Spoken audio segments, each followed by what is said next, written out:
आता हूँ पांडे जी, ये जो 3 सेक्टर हैं, आईटी, बैंक, फाइनेंशियल, एफएमसीजी, इस पे आपको जो भी पसंद हो उस पर आप राय दे सकते हैं, या चूंकि आप पहली बार आए, उन्हें नियम नहीं बताए थे आपको, अभी आके बताया कि हम इन पे चर्चा करें। आपको कोई और भी सेक्टर लगता है कि नहीं ये तो 3 आपने ठीक है, ये वाले पे आपको नजर रखनी, तो आप वो बता सकते हैं।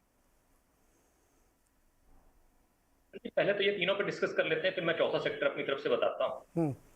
पहला तो ये है कि हमने एक इकोनॉमी में एक चीज बहुत अच्छे से समझ रखी है कि किसी भी मार्केट में जो इंडेक्स होता है उसका रेशनलाइजेशन बहुत होता है।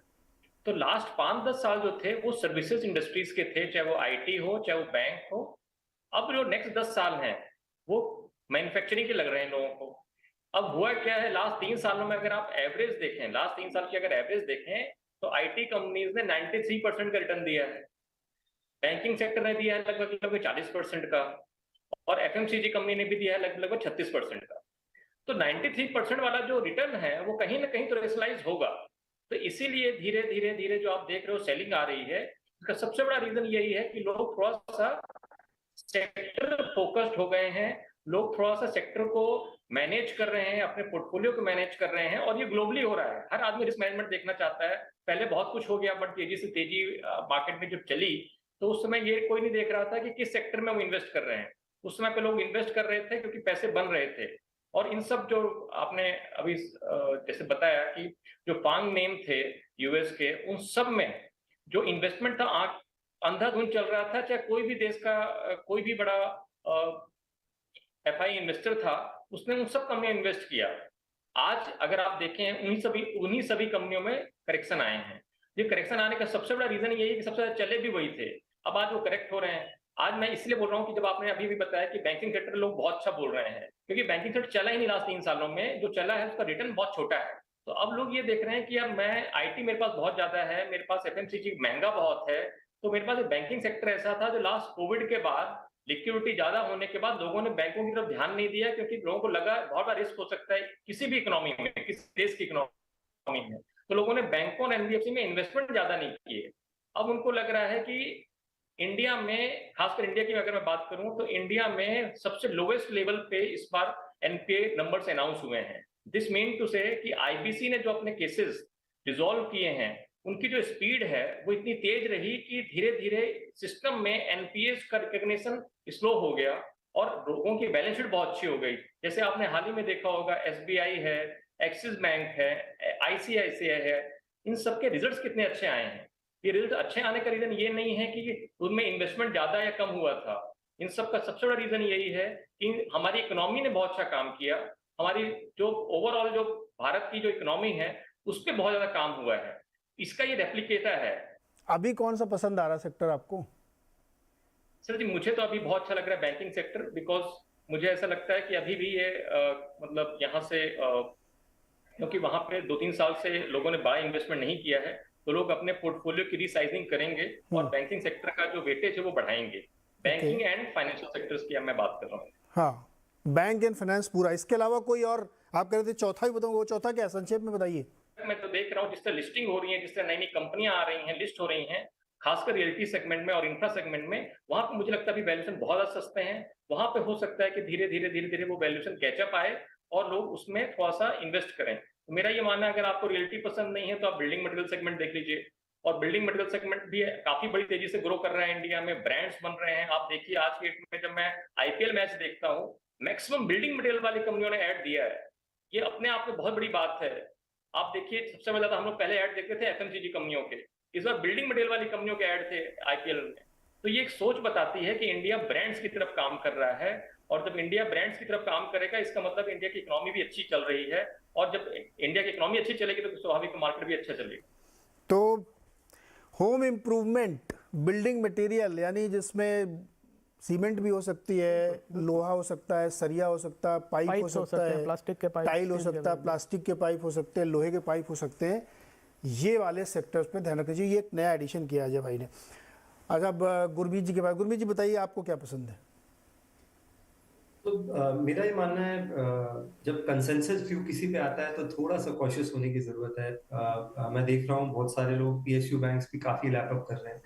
और हमने पास्ट में देखा है कि कई बार सडन पॉलिसी चेंजेस से, गवर्नमेंट इंटरवेंशन से नुकसान हो सकता है। बैंक रिकैपिटलाइजेशन करो तो बैंकिंग डेफिनेटली बहुत अच्छा लग रहा है नीरज जी, और पीएसयू बैंक में एसबीआई बहुत अच्छा लग रहा है। मैंने पहली बार एसबीआई का रिटर्न ऑन एसेट 1% और 17% आरओई देखा पिछले क्वार्टर। 13,000 करोड़ का उन्होंने प्रॉफिट किया, और जो सबसे अच्छी बात थी वो हर पैरामीटर पे इम्प्रूवमेंट था। निम इम्प्रूव हुआ, उनकी स्लिपेज सिर्फ 33 पैसा था, क्रेडिट कॉस्ट 50 पैसे के आसपास आया। तो अक्रॉस पैरामीटर, और इस समय थोड़ा सा हमें ध्यान देना है कि डिपॉजिट साइड पे और कॉस्ट ऑफ डिपॉजिट्स पे ध्यान देने की जरूरत है, क्योंकि लेंडिंग रेट बढ़ रहा है तो एनबीएफसीज को थोड़ी तकलीफ होगी उनके मार्जिन में, बिकॉज आपको 7-8, 8.5% तक पे पैसा रेज करना पड़ रहा है शॉर्टर रेट पे, तो वहां थोड़ा सा इम्पैक्ट आ सकता है। तो बैंक को फायदा मिलेगा जो अपना कॉस्ट ऑफ डिपॉजिट कम रख पाएगा, जिसकी लाइबिलिटी फ्रेंचाइज अच्छी है। तो बैंक्स के लिए जो डिपॉजिट होते हैं वो रॉ मटेरियल होते हैं। अगर एक सिंपल लैंग्वेज में बात करें तो एसबीआई का अगले साल भर में करीबन 3.5 लाख करोड़ की ट्रेजरी मैच्योर हो रही है, तो उनके पास एडिक्वेट लिक्विडिटी है, बड़ा फ्रेंचाइज है, 50% लगभग खासा है। तो मुझे लगता है कि ये वो एलिफेंट है जो अब शायद थोड़ा डांस करना शुरू कर रहा है।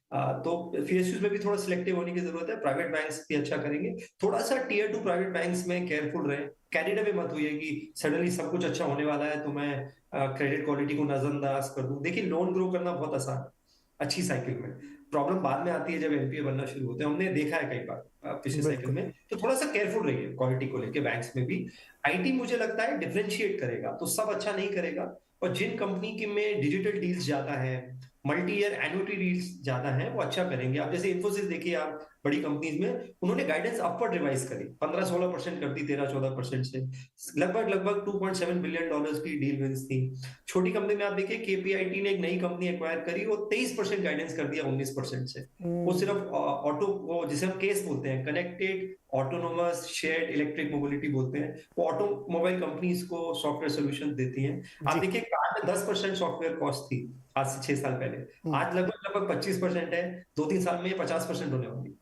तो कुछ ऐसे सेक्टर्स हैं जो मल्टी ईयर अच्छे ट्रेंड में है, तो थोड़ा सिलेक्टिव होने की जरूरत है टेक में और बैंक्स में भी, पर दोनों सेक्टर अच्छे लगते हैं। एफएमसीजी में मेरा मानना है नीरज जी कि आपको थोड़ा सा फूड सेगमेंट में फोकस करना चाहिए, क्योंकि बाकी सेगमेंट्स में जैसा अभी जी ने बताया सिंगल डिजिट ग्रोथ है। तो एफएमसीजी में दिक्कत है, उसमें एक्चुअली दिक्कत है, उसमें थोड़ा सा उसको अभी बच सकते हैं उससे। अनुराग भाई, भारत में कहाँ आपकी नजर है? नजर सब जगह है नीरज जी, पैसे लगाने में थोड़ा परहेज कर रहा हूँ। देखिए, एक व्यू एक्सपर्ट्स ने दे दिया है, और आई थिंक वो गुरमीत जी की जितनी पकड़ है, और वो तो ग्राउंड पे करते हैं, तो ऑफ कोर्स उनके सेक्टर्स अच्छे होंगे, और स्टॉक पिकर्स मार्केट है। देखिए, हाई लेवल में मैं सिर्फ को कैसे क्रिस्टलाइज करता हूँ, जी मार्केट कैप टू जीडीपी 104% पर है इंडिया का, तो कहीं ना कहीं मार्केट तो फेयरली वैल्यूड है। इसके बाद से तो हमें 12% की रिटर्न एक्सपेक्ट करना चाहिए, क्योंकि 6% इन्फ्लेशन रहेगा और 6% गरीब इकोनॉमी का ग्रोथ रहेगा। तो कुल मिलाकर के कोई भी कंपनी अगर 12% दे सकती है, मेरे ख्याल से बुरा रिटर्न नहीं है। मार्केट लेवल पे आते हैं। सेकेंड इज आपका फंड फ्लोज। देखिए, एक नैरेटिव बहुत अच्छा लगता है सुनने में, लेकिन आई थिंक ये थोड़ा सा हम इसको इन्वर्ट कर रहे हैं। ये $40 बिलियन के इन्वेस्टमेंट्स हर महीने हर साल इंडिया में आ रहा है, ये फंड फ्लो बढ़ेगा, बट कहीं ना कहीं अगर more money ceases less of goods, तो वो गुड्स एक्सपेंसिव हो जाते हैं। अब आप इसको चाइनीज रियल एस्टेट बोल लीजिए या फिर कुछ और बोल लीजिए, लेकिन चांदी सोने के भाव में नीरज जी अगर आपका मुहावरा यूज करूं, तो फिर वो कहीं ना कहीं आई थिंक उससे बचना पड़ेगा। अब देखिए, इंडियन सेक्टर्स पे आते हैं नीरज जी। तो एज एन एफआई आपको पता है मेरे फेवरेट सेक्टर्स टिपिकली वहां हैं जहां सबसे ज्यादा प्रॉफिट पूल इकोनॉमी में कैप्चर होता है। वो आपका होता है बैंकिंग में, टेक्नोलॉजी में, and discretionary, consumer staples and discretionary. ये मिलाकर के बेसिकली 80% प्रॉफिट पूल इंडिया का कैप्चर कर लेते हैं। तो इसी में इसमें बैंकिंग देखिए, जब से हमें समय हो गया, बैंक निफ्टी 32,000 पर था, लेकिन अभी गुरमीत जी ने बताया कि देखिए जब कंसेंसस ट्रेड हो जाता है बड़ा जल्दी से 42 पर आ गया है। और आई थिंक अब एक पॉइंट पहुंच रहा है, जब एक छोटा सा डेटा पॉइंट दूंगा Neeraj ji. HDFC bank about, देखिए ICICI bank about 90 to 100 billion dollars के वैल्यूएशन पर है।